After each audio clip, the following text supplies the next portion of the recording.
Welcome back to the channel.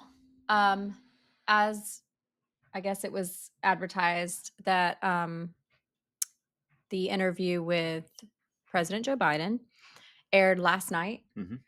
So we did not watch it on the ABC News. So we have it pulled up here. We're gonna watch the full interview. I think it's 22 minutes long, and then talk about it. Yep. All right, so here we go. Let's start with the debate. You and your team have said you had a bad night, but your friend Nancy Pelosi actually framed the question that I think is on the minds of millions of Americans. Was this a bad episode or the sign of a more serious condition? It's a bad episode. No indication of any serious condition. I was exhausted. I didn't listen to my instincts in terms of preparing, and I had a bad night.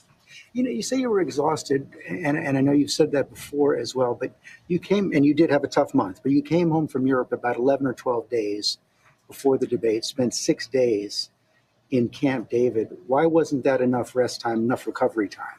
Because I was sick. I was feeling terrible. Matter of fact, the docs with me, I asked them, they did a COVID test because they were trying to figure out what was wrong. They did a test to see whether or not I had some infection, a virus. I didn't. They just had a really bad cold. And did you ever watch the debate afterwards? I don't think I did, no.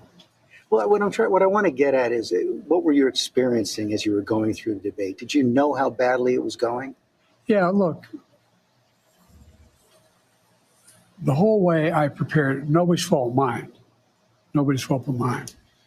I prepared what I usually would do, sitting down, as I did come back with foreign leaders or the National Security Council, for explicit detail.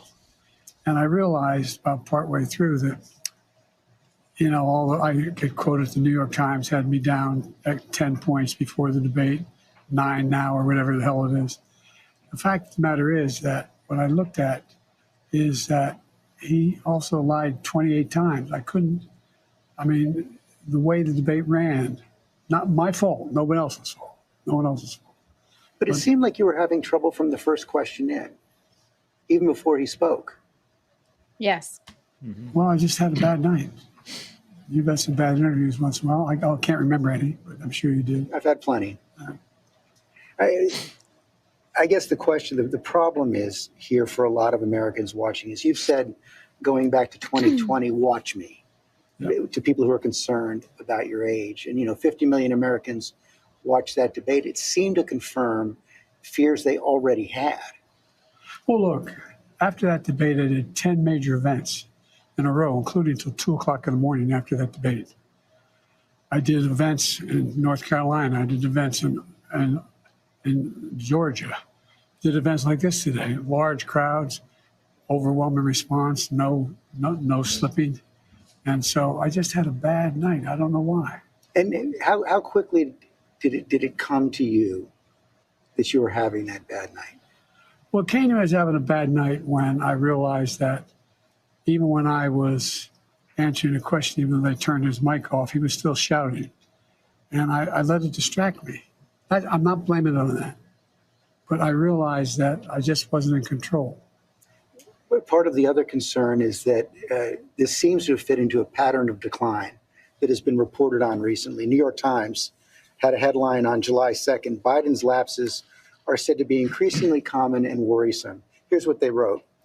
People who have spent time with President Biden over the last few months or so said the lapses appear to have grown more frequent, more pronounced, and after Thursday's debate, more worrisome. By many accounts, as evidenced by video footage, observation, and interviews, Mr. Biden is not the same today as he was even when he took office 3.5 years ago. Similar reporting in the Washington Post and the Wall Street Journal. Are you the same man today that you were when you took office 3.5 years ago? In terms of successes, yes. I also was the guy who put together a peace plan for the Middle East that may be coming to fruition. I was also the guy that expanded NATO. I was also the guy that grew the economy.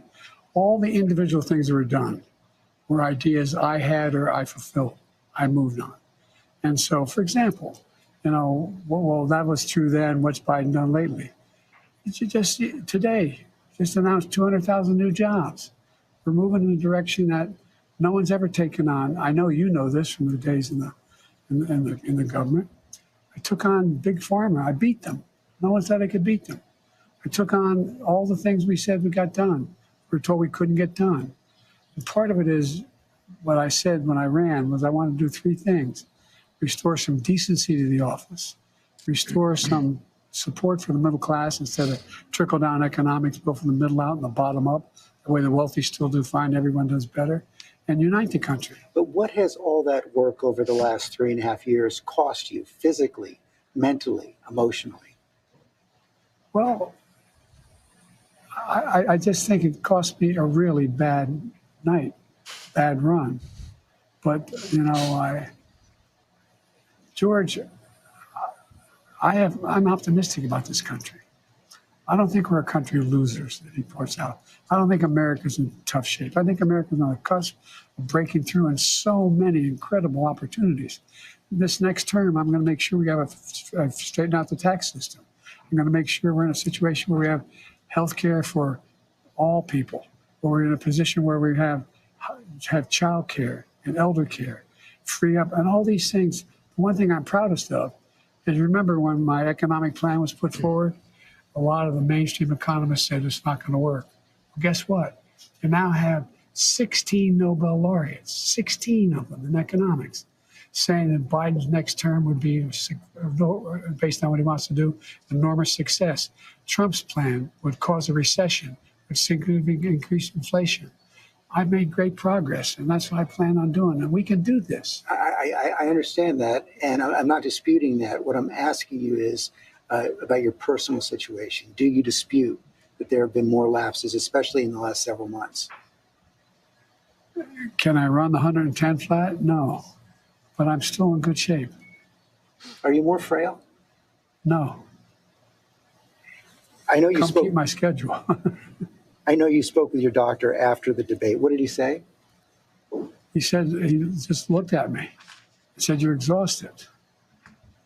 I said, "Look, I have medical doctors travel me everywhere. Every president does, as you know. Medical doctors, some of the best in the world, travel me everywhere I go. I have an ongoing assessment of what I'm doing. They don't hesitate to tell me if they think there's something wrong." I know you said you have an ongoing assessment. Have you had a full neurological and cognitive evaluation? I get a full neurological test every day with me. And I've had a full physical. I had, I've been at Walter Reed for my physicals. Yes, the answer is I know your doctor said he consulted with a neurologist. I guess I'm asking a slightly different question. Have you had the specific cognitive tests, and have you had a neurologist, a specialist, do an examination? no. No one said I had to. No one said. They said I'm good. Would you be willing to undergo an independent medical evaluation that included neurological and cognitive tests and release the results to the American people? Look, I have a cognitive test every single day. Every day I have that test. Everything I do. Not only am I campaigning, but I'm running the world. And that's not how it sounds like hyperbole. But we are the essential nation in the world. Madeleine Albright was right. And every single day, for example, today, before I come out here, I'm on the phone with the Prime Minister of, well, anyway, I shouldn't get into detail, but with Netanyahu. I'm on the phone with the new Prime Minister of England. I'm working on what we're doing with regard to, in Europe, with regard to expansion of NATO and whether it's going to stick. I'm taking on Putin. Every day, there's no day I go through, there are not those decisions I have to make every single day. And you have been doing that, and the American people have been watching, yet their concerns about your age and your health are growing. So that's why I'm asking, to reassure them, would you be willing to have the independent medical evaluation? Watch me there's a lot of time left in this campaign. It's over 125 days. So the answer decision. So the that's right a no. answer right now is no, you don't want to do that right No, now. I've already done it. No, he hasn't. Mm-hmm. You talked a lot about your successes at the beginning of this interview, and I don't want to dispute that. I don't want to debate that. But as you know, elections are about the future, not the past. They're about tomorrow, not yesterday. And the question on so many people's minds right now is, can you serve effectively for the next 4 years? George, I'm the guy that put NATO together, the future. No one thought I could expand it. I'm the guy that shut Putin down. No one thought could happen. I'm the guy that put together the South Pacific Initiative with AUKUS. I'm the guy that got 50 nations, out, not only in Europe, outside of Europe as well, to help Ukraine. I'm the guy that got Japanese to expand their budget. So I mean, these, and for example, when I decided we used to have 40% of the computer chip in, we invented the chip, that little chip, the computer chip. It's in everything from cell phone to weapons. And so we used to have 40%, we're down to virtually nothing. So I get in the plane against the advice of everybody, and I fly to South Korea. So that I convinced them to invest in the United States billions of dollars. Now we have tens of billions of dollars being invested in the United States, making us back in a position where we're going to own that industry again. We have, I mean, Wait, what did he just say? I just, anyway, I don't want to take too much credit. I have a great staff. But I guess my point is all that takes a toll. Do you have the mental and physical capacity to do it for another 4 years? I believe so. I wouldn't be running if I didn't think I did. Look, I'm running again because I think I understand best what has to be done to take this nation to a completely new level. We're on our way. We're on our way. And look, the decision recently made by the Supreme Court on immunity, you know, the next president of the United States, it's not just about whether he or she knows what they're doing. It's not about a conglomerate of people making decisions. It's about the character of the president. The character of the president is going to determine whether or not this Constitution is employed the right way. Let me ask you a tougher, more personal question. Are you sure you're being honest with yourself when you say you have the mental and physical capacity to serve another 4 years? Yes, I am, because, George, the last thing I want to do is not be able to meet that. I think, as some of the senior economists and senior foreign policy specialists say, if I stop now, I'd go down in history as a pretty successful president. No one thought I could get done what we got done. But are you being honest with yourself as well about your ability to defeat Donald Trump right now? Yes. Yes, yes, yes. You say that, and let me challenge you. Sure. Because you were close, but behind going into the debate. You're further behind now by any measure. It's been a two-man race for several months. Inflation has come down. In those last few months, he's become a convicted felon, yet you're still falling further behind. You guys keep saying that. George, you know polling better than anybody. Do you think polling data is accurate as it used to be? I don't think so, but I think when you look at all of the polling data right now, it shows that he's certainly ahead in the popular vote, probably even more ahead in the battleground states. And one of the other key factors there is it shows that in many of the battleground states, the Democrats who are running for Senate and the House are doing better than you are. Well, that's not unusual in some states. I carried an awful lot of Democrats last time I ran in 2020. Look, I remember them telling me the same thing in 2020. I can't win. The polls show I can't win. Remember 2020, the red wave was coming. Before the vote, I said, that's not going to happen. We're going to win. We did better in an off year than almost any incumbent president ever has done. They said in 2023, all the tough races, we're not going to win. I went into all those areas, all those districts, and we won. All that is true, but 2020 was a close race. And your approval rating has dropped significantly since then. I think the last poll I saw was about 36%.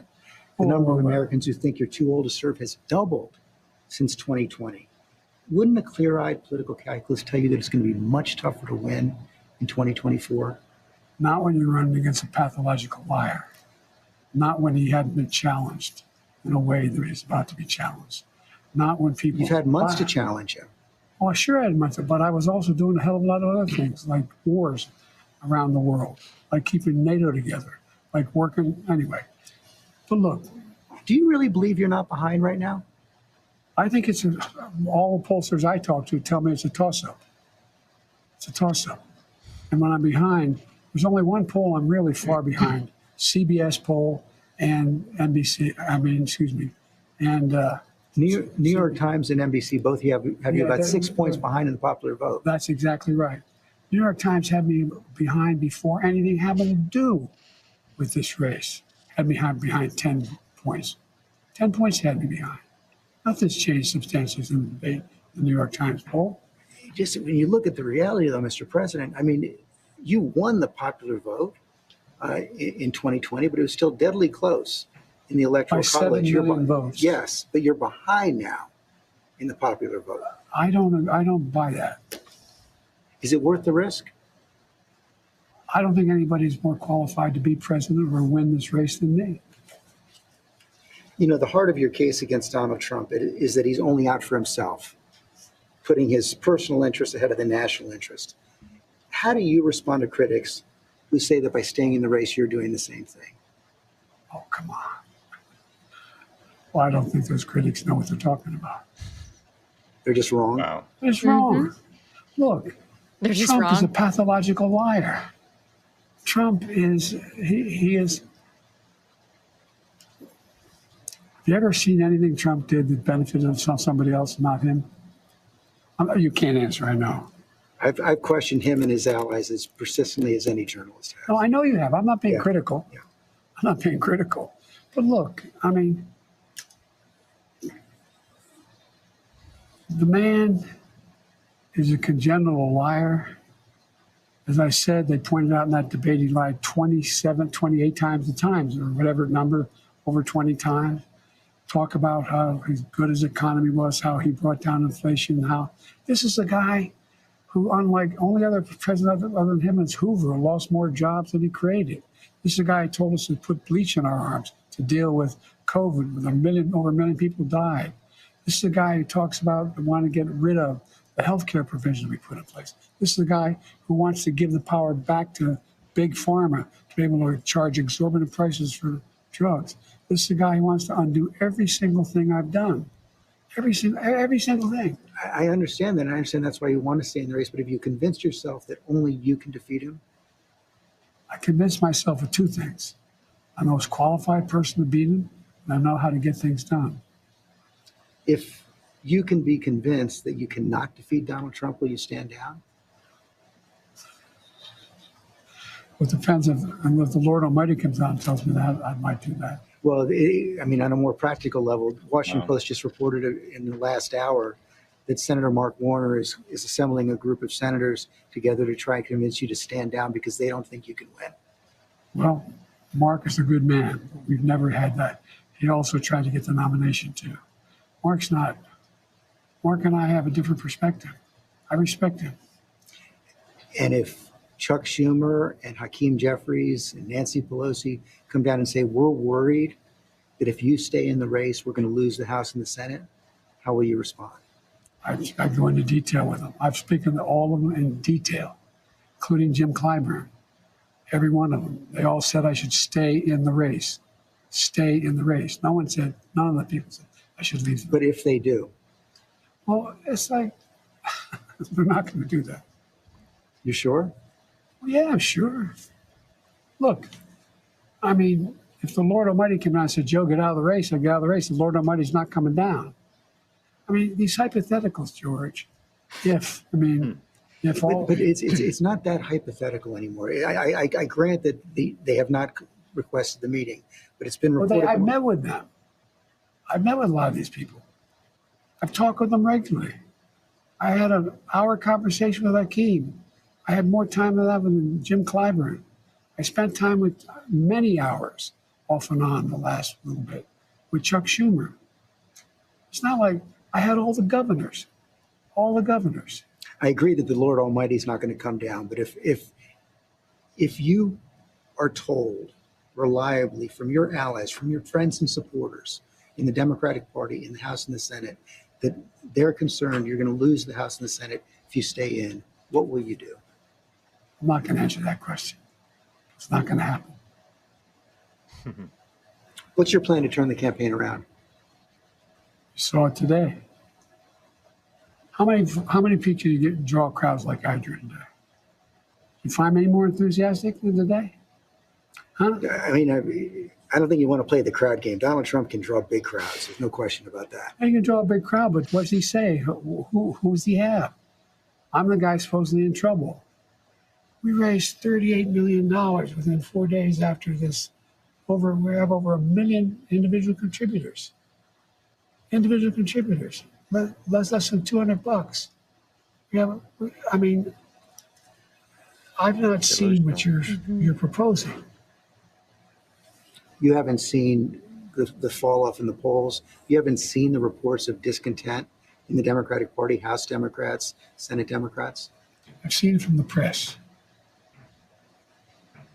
You know, I've heard from dozens of your supporters over the last few days, and a variety of views. I grant you that. But the prevailing sentiment is this: they love you, and they will be forever grateful to you for defeating Donald Trump in 2020. They think you've done a great job as president, a lot of the successes you outlined. But they are worried about you and the country, and they don't think you can win. They want you to go with grace, and they will cheer you if you do. What do you say to them? I say the vast majority are not where those folks are. I don't doubt there's some folks there. Have you ever seen a group at time when elected officials running for office aren't a little worried? Have you ever seen that? I've not. Same thing happened in 2020. Oh, Biden, I don't know, man. What's he going to do? He may bring me down. He may. Mr. President, I've never seen a president at 36% approval get reelected. Well, I don't believe that's my approval rate. That's not what our polls show.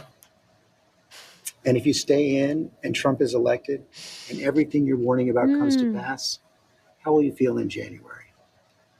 I feel as long as I gave it my all and I did the goodest job as I know I can do. That's what this is about. The goodest Look, job. George, think of it this way.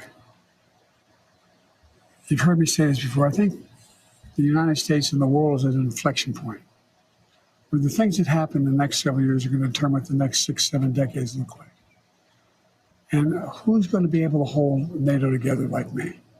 Who's going to be able to be in a position where I'm able to keep the Pacific Basin in a position where we're at least checkmating China now? Who's going to do that? Who has that reach? Who knows all these?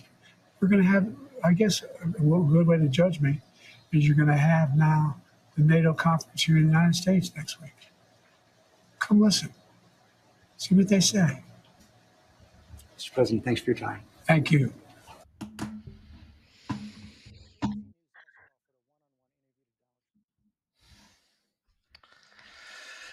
Okay. Wow. I got a lot of takeaways from that. Yeah. One, first off, he's delusional. He's arrogant and delusional. He's just, it's like I said before about you can sense desperation Yeah. in Joe and in Jill. Mm-hmm. But I do think that that's just kind of part of the game. I think it's a political strategy. Yeah. I think that when you're in that game, you don't show weakness, even if you're not Yeah. going to get honesty. No. Because that is a liability. And if you show any kind of, any kind of doubt or any kind of like, well, we'll see, then it's a done deal. And so I think that that's a lot of it. And he's been a politician his entire 50 career, years. as far as I know. So, pretty much all he's ever done. Right. And I just feel like it's just one of those things where it's ego. It's, I'm not going to back down. I'm not going to go down without a fight.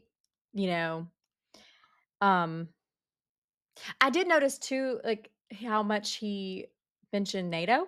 Mm-hmm. Yeah. So I'm like, so NATO is more important than the United States, apparently. Yeah, because they brought up that a lot too. And he kept saying, "Oh, just praising how he's expanded NATO." Mm-hmm. NATO expanding is one of the direct reasons why Putin invaded Ukraine. because they expanded NATO too close to Russia. Putin, I think he said he would not invade Ukraine as long as the NATO borders did not border Russia. Well, they did that. So NATO Oh, expanding okay. is Okay. Not to good. cut you off, but I wrote some notes down too because I was like, well, let's fact check this. Let's Yeah. see what it says. Okay, so this is from foreignpolicy.com. It says under his leadership, the alliance has expanded to include two well-armed, strategically savvy new members, Finland and Sweden. On Biden's watch, the number of NATO states spending 2% or more of their GDP on defense has expanded from 9 to 23, with several other countries on course to meet this target soon. So that might be what he's talking about. Maybe.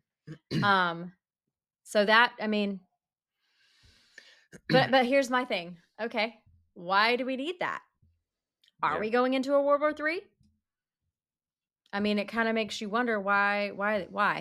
Well, and I know under Here's Trump, CNN talking about it yeah, too.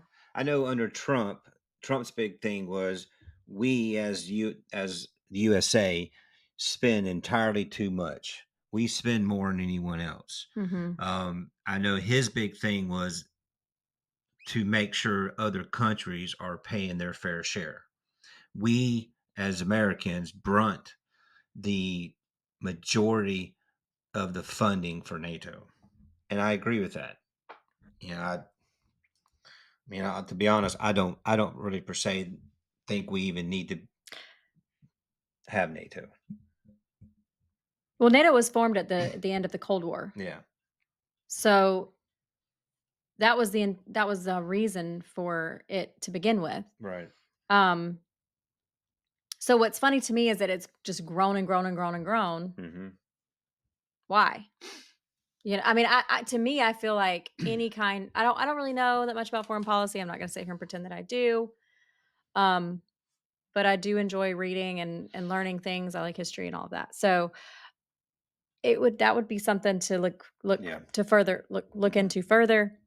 Comment if you are familiar with this, or you can shed some light, maybe try to help us to understand why expanding NATO would help us per se, and why we would need countries like Finland and Sweden, whom I don't know of them ever having any kind of altercation with us or No. Russia, so I don't really understand why they would need to join. I They guess normally stay does that neutral. benefit us? I guess They what normally the stay growth neutral. of alliance and NATO, how does that positively impact the United States? I don't know.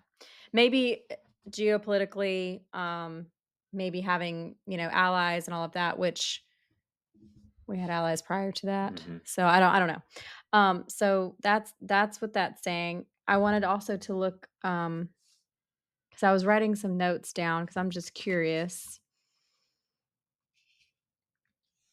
Let's see. Do you have something else? Yeah, him talking about his crowds. There's no way he can even compare the crowd he draws compared to Trump. I've seen many of debates of Trump and Biden, and you can't compare. People will come out from all over to see Trump. Biden can barely fill a room. That's a lie. And his change of voice, you could tell when he's lying or he's trying to convince you of a lie. He'll lean towards you, he changes his voice, and he gets that creepy Joe look on his face. That's what You're I so funny. Well, I noticed he'll start talking really fast. Yeah. And he'll throw names out there and he'll throw certain key terms, but sometimes the sentences don't make sense. Like He's still anyway. having problems completing a thought. He talks about all these events he goes to. Every event that he goes to, he's reading a teleprompter. Someone's telling him what to say. So yeah, he can read a teleprompter. This was not teleprompted, and you could see he lost himself. It was not as bad as the debate, but it still happened. He'd lose his train of thought. He'd start to say something and kind of go into something else. Um, yes, he was more awake on this interview than in the debate. Mm-hmm. But I don't And know. so that's another thing too. Like, okay, so he was talking about he had a bad night. He wasn't feeling good, and he was tired or whatever. And he was bringing up that it had been what, like 2 weeks Yeah, since 11 he to 12 days since he come back from his overseas trip. So he had 11 to 12 days to recoup from his jet lag. and he was in Camp David for Yeah. like 6 days or Mhm. something like that. So I don't know. I guess for me, I'm like, why wouldn't you prioritize that a little bit better? I don't know. I just kind of, yes, I understand, when you're sick. Um, you know, I don't know. I don't know if it could have been postponed. Yeah. I don't know if it could have been rescheduled. I'm not really sure, but it's like I just feel like that's kind of I don't know. Yeah. I just feel like it's kind of strange. Yep. So I'm reading here about, I don't know, this is jns.org, fighting Israel's media war, I guess is what it says on here, but it says Joe Biden's disastrous Israel-Saudi peace plan. And it just says here, in an attempt to prove that he is not finished trying to destroy the Middle East and undermine Israel and America's national security interests, President Joe Biden is now pushing ahead with an ill-conceived plan to link the normalization of relations between Israel and Saudi Arabia to Israel's acceptance of a Palestinian state. Israel should thank the president for his efforts and take a pass. um, says Biden's efforts are reminiscent of former President Jimmy Carter's initial unwitting attempt to thwart peace between Egypt and Israel in 1978. Upon hearing that Egyptian President Anwar Sadat and Israel Prime Minister Menachem Begin wanted to negotiate a peace deal, Carter proposed an international conference to forge a comprehensive agreement between Israel and the entire Arabic world. I don't know. I don't really know much about this, but I don't see any peace happening over there. No. Not anytime I soon. no, and I I don't know. I mean, at this point, what should we do? Should we do anything? Should we just let them work it out? Is our involvement going to make things worse, better? I think maybe it depends on our stance. Yeah. But I think that we need to choose which direction we're going to go, and like let everyone know, because it's causing unrest here. Mm-hmm. And so I'm more concerned about that, because there's been unrest over there for generations. Yeah. And I don't think I don't think the United States is going to solve it for them. That's just my opinion, Mm-hmm. for what it's worth, which isn't much. But I just, when you spat things out like that, oh, I did this, I did this, I did this, I did this. Like, there's these accomplishments. And I'm not saying that he's wrong, but it's not 100% right either. And so I guess for me, as someone who is not on the Biden team, Mm-hmm.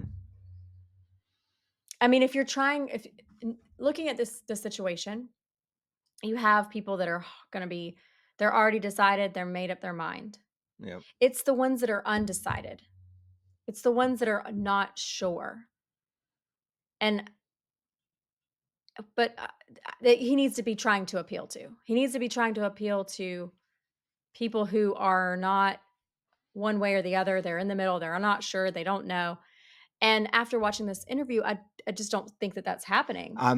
He He is thinks it's not. in the bag. He is not. He's like, no, I got this. Like, Yeah, he has not he's convinced me unaware. that there's not an issue, and he said it himself. He's not going to take a cognitive test. No, he said he won't- already did, and he admitted that he hasn't.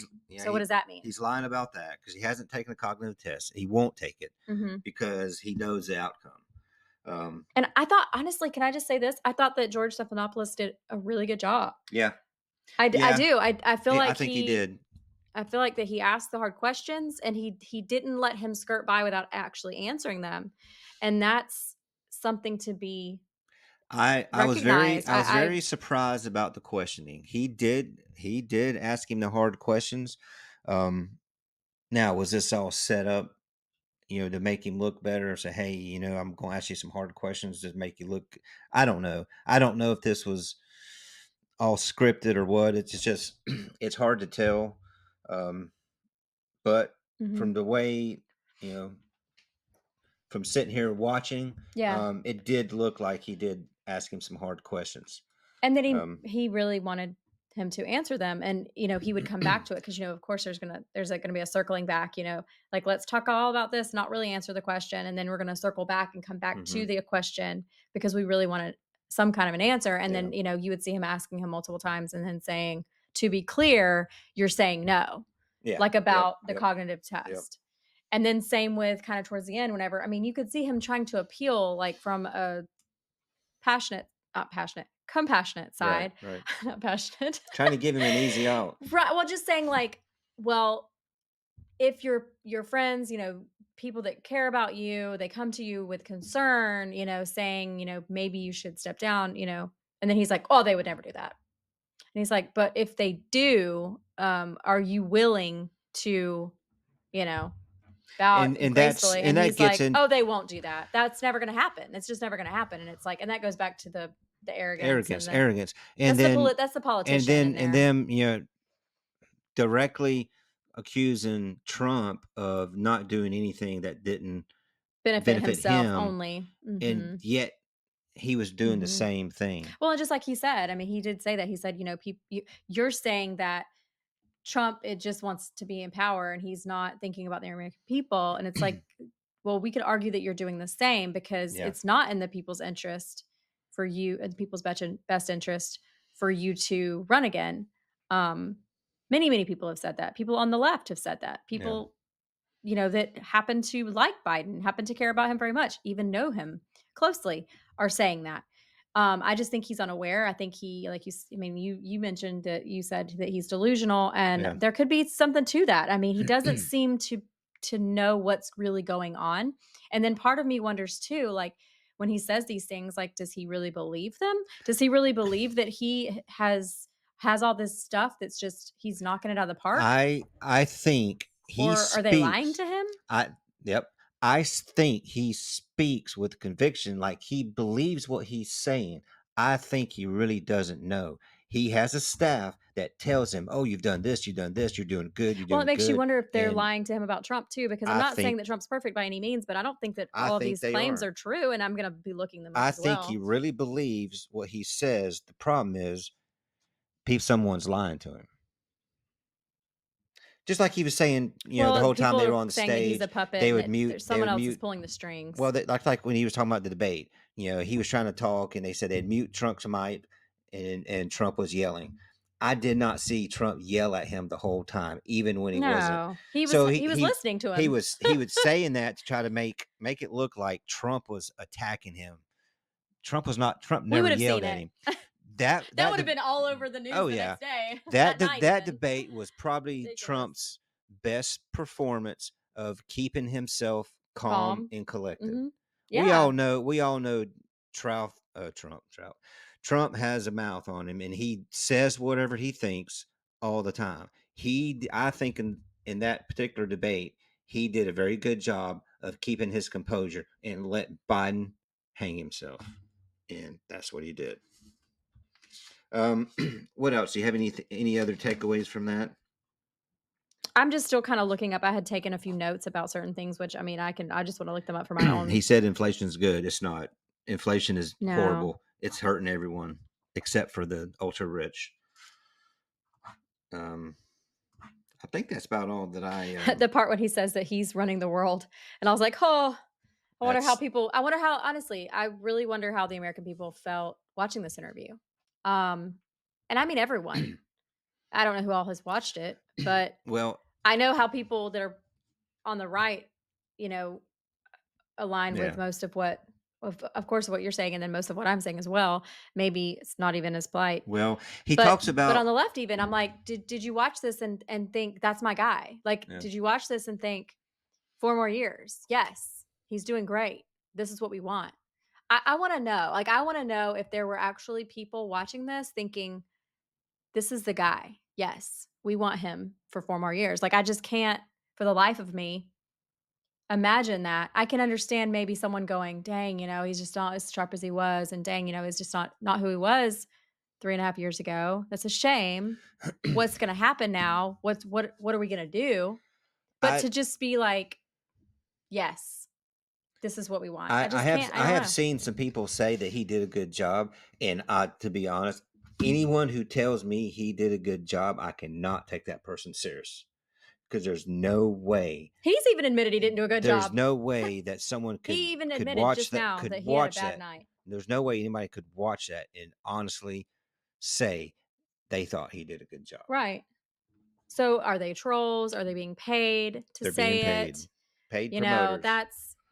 and Yep. it's like, we don't stop.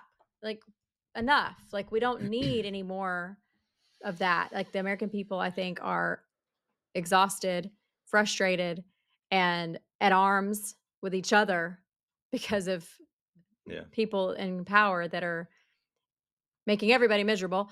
Yeah. But anyway, it's just interesting to me because, like you just said, that people they went on and they said he did a great job, whatever, like, we love this guy and all this stuff. You see it on social media.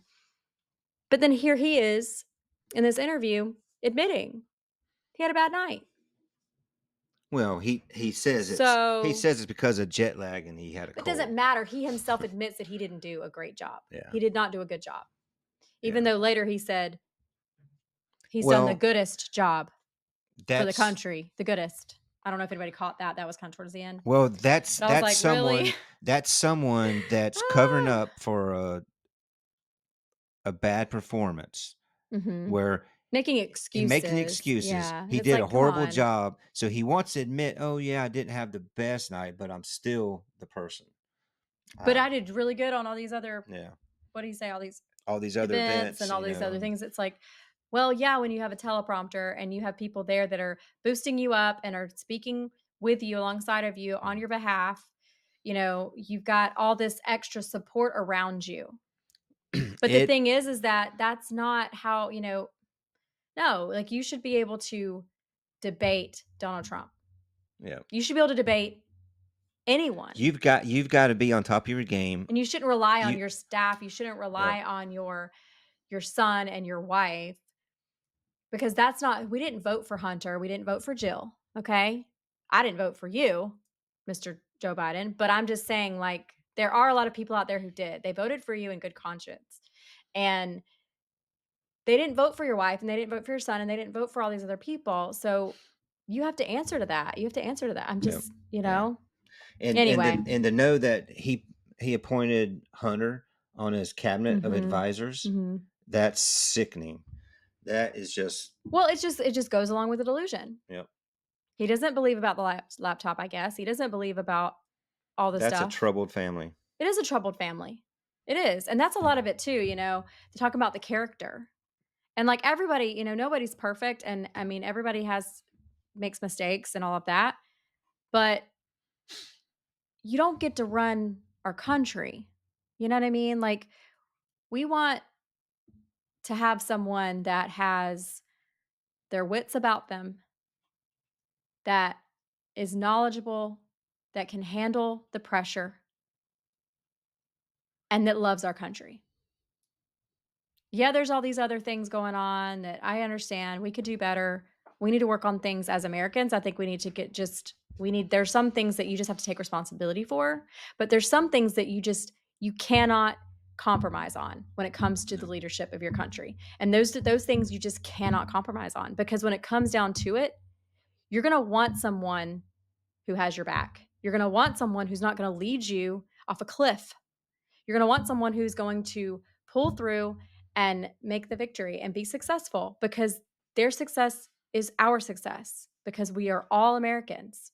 So I don't know what's going to happen. We'll see. Yep. I'm sure that things are going to be, getting more and more serious. Oh yeah. With each passing day. Yeah. So Yep. But we wanted to share this. We wanted to watch this. I had not watched it fully through. I hadn't He hadn't watched it. watched I it hadn't either. watched it So at this all, was the so first. Yeah, we watched it live with you guys, not live, but on the recording, yeah. and I wanted to discuss it. So please share Mm-hmm. any comments that you have about this, about anything that you think or know that you could Yep. shed some Yep. light for us. We'd appreciate it. Plus, Yep. we love the comments. We love hearing from you. Yeah, to our friends down in Australia, we've Yes. been loving getting those comments. It's just it blows my mind that our tiny little show reaches so far. It's just It's very, very cool. it's a blessing. Anyway, we're going to end this one. Thank y'all so much for watching. Thank you for your support. Yes. Keep the comments coming. Please share it with your friends. Help us grow the channel. We'd love to hit 1,000 subscribers before the election. But anyway. So any help is appreciated. Yes, Yeah. please like and subscribe. Thank you so much. Thank you. And until the next one, we'll see y'all.